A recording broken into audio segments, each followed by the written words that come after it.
मैं गुड्डू पंडित ख्वाजा गरीब नवाज की दरगाह में मैं अपने गुरु अफसार हैदर के वसीले से सब अपने गुरु भाइयों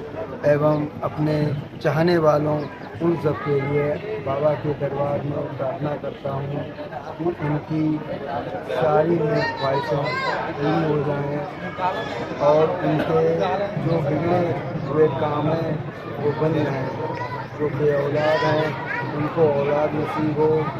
जिनके कारोबार नहीं चल रहे उनके कारोबारों में बरकत हो, जिनको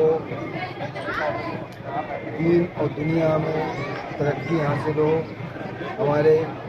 गुरु जी के आदेश पर मैं यहाँ पर आया हूँ और मैं यहाँ पर आके अपने गुरु भाइयों एवं अपने चाहने वालों के लिए यहाँ पर दुआ कर रहा हूँ।